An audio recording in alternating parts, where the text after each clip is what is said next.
Velocity ऐसी होगी, right?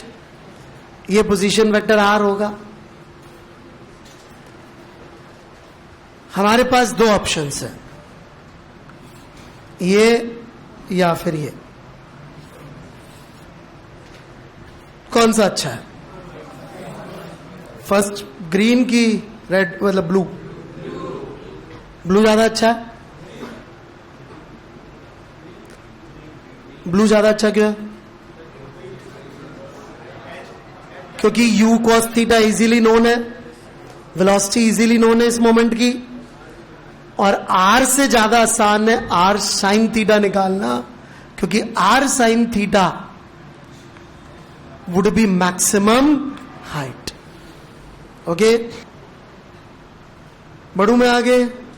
सो बहुत जल्दी हो जाएगा सॉल्व यदि हम लोग क्या लिखे, लाइन ऑफ मोशन से perpendicular distance which is maximum height. उसका तो फॉर्मूला भी आप लोगों ने रट रखा होगा first class. Very good, you square sine square theta by 2g। तो ये हो गया आपका r sign theta into m into u cos theta. This is angular momentum eight highest point about o, point of projection. कोई confusion? पहला वाला समझ में आया कैसे सोचा या नहीं आया? आ गया? ओके, अब लैंडिंग के समय की बात कर लेते हैं। जब लैंड कर रहा है तब क्या हो रहा है?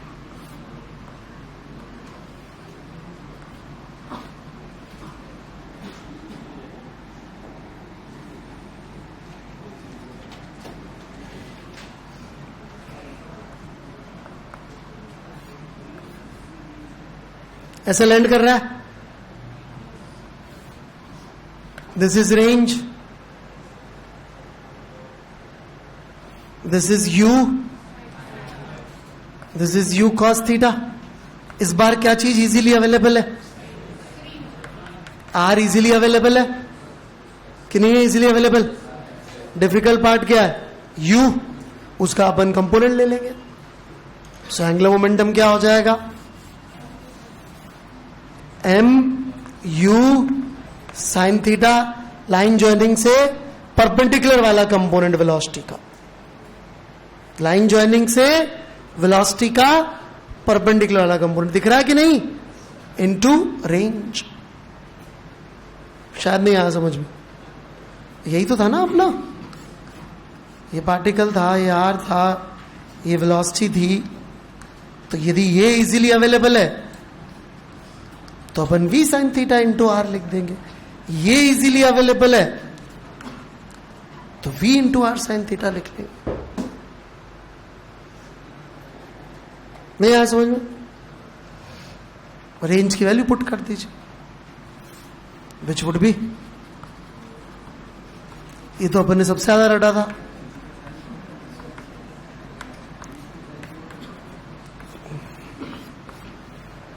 मेरे सवालों में तो कभी कभी यूज होता है रटे फॉर्मूले। बड़े आगे, डाउट है? क्लियर है? मिटा दिए सब? अरे मिटा दूं? मैग्नीट्यूड निकालना आ गया समझ में? ओके,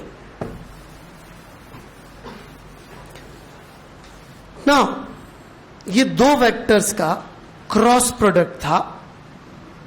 तो सबसे पहले हम लोग अब डायरेक्शन की बात कर लेते हैं। मैग्नीट्यूड की बात कर चुके तो अब हम डायरेक्शन की बात कर लेते हैं। तो जब दो वेक्टर्स का क्रॉस प्रोडक्ट होता है, राइट, तो रिजल्टेंट में भी एक वेक्टर आता है। जबकि दो वेक्टर्स का डॉट प्रोडक्ट होता है तो रिजल्टेंट में क्या आता है? स्केलर आता है। तो उसको कई बार स्केलर प्रोडक्ट और कई बार इसको वेक्टर प्रोडक्ट भी बोल देते हैं, और कई बार इसको क्रॉस प्रोडक्ट और उसको डॉट प्रोडक्ट बोल देते हैं, राइट। ये वेक्टर प्रोडक्ट भी कहलाता है क्योंकि इसके मल्टीप्लीकेशन पे हमारे पास एक वेक्टर आता है, राइट। जो भी दो वेक्टर्स का हम क्रॉस प्रोडक्ट कर रहे हैं, राइट, यदि वो पैरेलल हुए या एंटी पैरेलल हुए तो थीटा कितना हो जाएगा? 0। तो कितना रिजल्ट आएगा? 0। 0 वेक्टर के डायरेक्शन का कोई मीनिंग नहीं होता। बाकी हर केस में ये दो वेक्टर्स जो भी होंगे ये दो लाइनों के अलोंग होंगे नॉन पैरेलल, इनको हम ऐसे लिख पाएंगे कि नहीं लिख पाएंगे? लिख पाएंगे? ये जो दो वेक्टर्स होंगे इनको हम ऐसे बना पाएंगे कि नहीं बना पाएंगे? सो दो नॉन पैरेलल लाइंस से एक यूनिक प्लेन डिफाइन होता है. दो नॉन पैरेलल लाइन से एक यूनिक प्लेन डिफाइन होगा. दो नॉन पैरेलल इंटरसेक्टिंग लाइन से एक यूनिक प्लेन डिफाइन हो जाएगा. हमारा सी वेक्टर इस प्लेन के परपेंडिकुलर होगा. किस प्लेन के परपेंडिकुलर होगा? The plane containing A and B. जो वेक्टर की डायरेक्शन आएगी किधर आएगी? Perpendicular to the plane containing A vector and B vector. सबसे पहले तो ये समझ लीजिए, मतलब कि कौन सी डायरेक्शन हो गई? बोर्ड के परपेंडिकुलर वाली डायरेक्शन. अब दो चॉइस बचती है बोर्ड के परपेंडिकुलर में, या तो आपकी तरफ या दीवार की तरफ. राइट? वो कैसे पता करेंगे? वो डिपेंड करता है कि यहां पर पहले कौन सा लिखा हुआ है. क्योंकि एक्चुअली ट्रूथ ये है कि A cross B is exactly opposite of B cross A in direction. तो ए क्रॉस बी जब लिखते हैं तो आपको क्या करना होता है? ये तो डिसाइड हो ही चुका है कि आपकी डायरेक्शन बोर्ड के परपेंडिकुलर आने वाली है. अब या तो अंदर आनी है या फिर बाहर आनी है. तो अपने हाथ को सबसे पहले तो सीधे हाथ को ऐसे कर ले, अंगूठा परपेंडिकुलर. राइट? आपका अंगूठा परपेंडिकुलर नहीं होता है. Okay, good. किसी का भी कोई डिफेक्ट हो कि ऐसे नहीं कर सकते अपने हाथ को? आपका लग नहीं रहा मुझे परपेंडिकुलर 60 डिग्री पे लग रहा है. और है हाँ, ओके, 60 डिग्री में मत करिए, परपेंडिकुलर कर लीजिए. ऐसे रख दीजिए. एक बात देखिए, आपकी उंगलियां ए से बी की तरफ जा रही हैं क्या?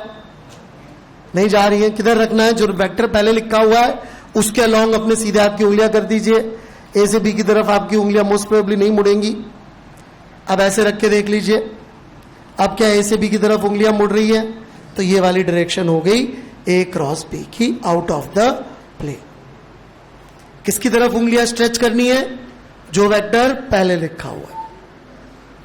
यदि ए पहले लिखा हुआ है तो ए की तरफ. जैसे बी क्रॉस ए यदि हमें कैलकुलेट करना है तो उंगलियां ऐसे नहीं रखेंगे, फिर हम ऐसे रखेंगे. लेकिन ऐसे रखेंगे तो मालूम पड़ेगा मुड़ नहीं रही है. लेकिन ऐसे रखेंगे तो मालूम पड़ रहा है कि बी से ए की तरफ मुड़ रही है. तो ये बी क्रॉस ए और ये ए क्रॉस बी. राइट? कोई डाउट? आपने सीधे हाथ का यूज किया नहीं, आपने पेन पकड़ के बैठे रहे. आप, मुझे ऐसा लग रहा है. हाँ, तो क्या समझ में नहीं आया? ओके, डायरेक्शन समझ में आ गई सबको? इस प्रोजेक्टाइल के एंगुलर मोमेंटम की डायरेक्शन क्या थी?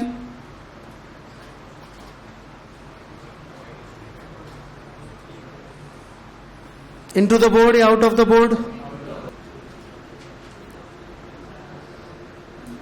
पहली रिक्वायरमेंट, ये वेक्टर जिस तरह से बने हुए हैं वैसे मत करिएगा, गलत रिजल्ट आएगा. वेक्टर्स कैसे रखने हैं? Tail to tail. आर को एक्सटेंड करिए, नहीं तो नहीं समझ में आएगा. यू क्रॉस आर है, आर क्रॉस यू है. देखिए दोबारा.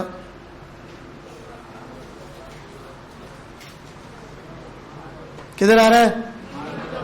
Into the board. Angular momentum vector was into the board, क्योंकि इसकी तरफ सीधे हाथ की उंगलियां बढ़ाई और उसको यू की तरफ घुमा लिया, तो आपको एंगुलर मोमेंटम वेक्टर की डायरेक्शन मिल जाएगी. कोई डाउट? श्योर? क्लियर है बिल्कुल? Nothing? Okay. So next term that we would be dealing with is called torque.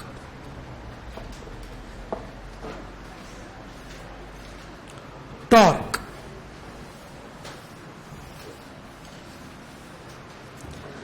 Torque का कॉन्सेप्ट काफी पुराना है.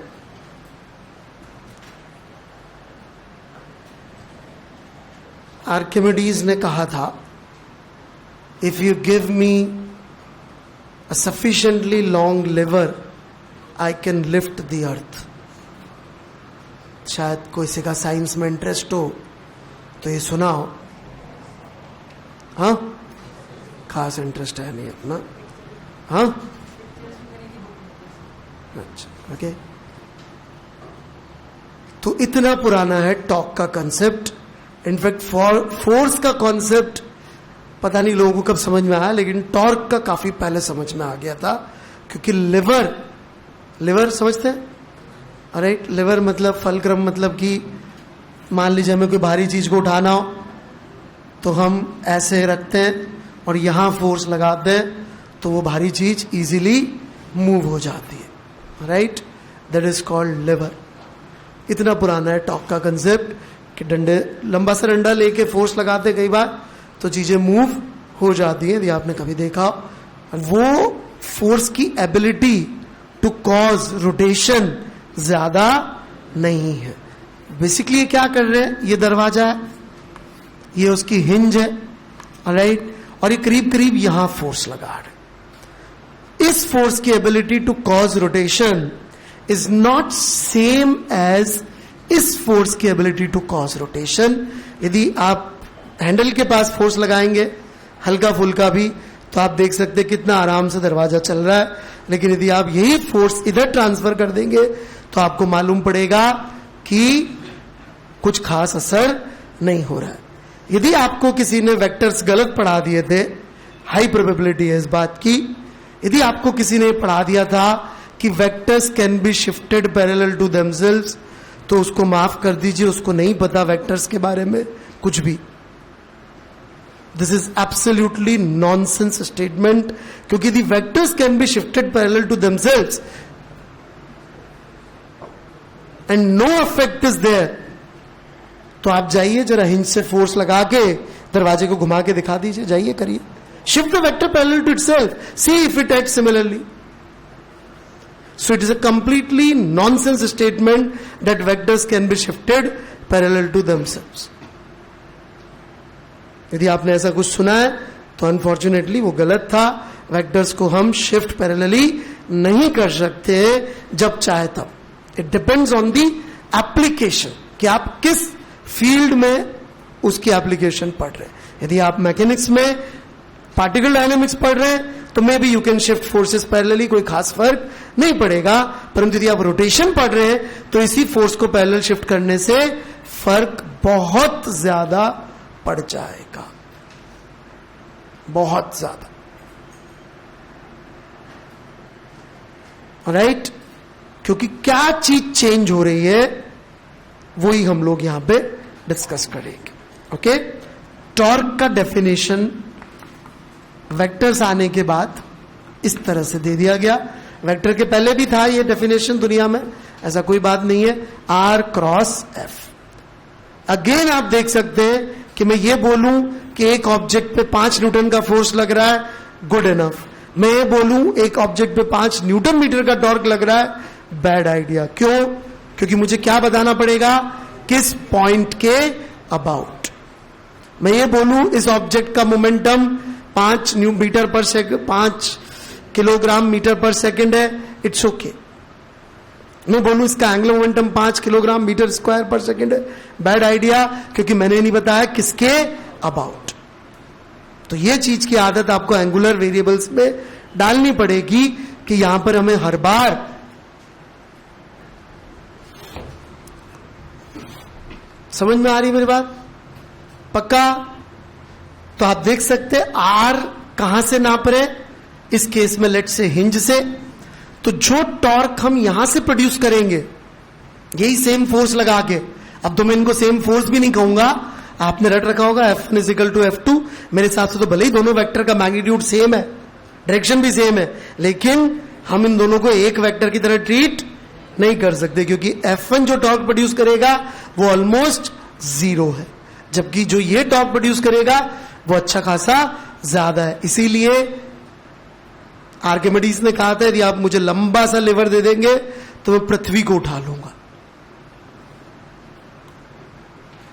समझ में आ रही मेरी बात? अरे हालांकि उस लिवर की लेंथ शायद यूनिवर्स से बड़ी आ जाती है। एक बार मैंने कभी कैलकुलेशन कहीं पढ़ी थी, राइट, की नहीं है, कर लेंगे वैसे, 6 इंटू 10⁻24 25 आ जाएगा यदि हम वेट को 10 ही मान लें, राइट, कि जी लग रहा है। 6 इंटू 10⁻25, एक आदमी 200 न्यूटन फोर्स लगा सकता है, 1000 न्यूटन मान लेते लगा लेगा, राइट, नहीं 1000 न्यूटन मतलब 100 किलो की चीज उठा रहा है, 100 किलो तो अच्छा खासा, राइट, तो भी 6 इंटू 10⁻22 मीटर्स। यूनिवर्स की लेंथ देखनी पड़ेगी कितनी आती है। समझ में आई मेरी बात? डिफरेंस समझ में आया कि नहीं? दोनों फोर्सेस में दोनों की एबिलिटी सेम नहीं है। ओके, ध्यान समझने में रहेगा लॉजिक को रादर देन कॉपी करने में।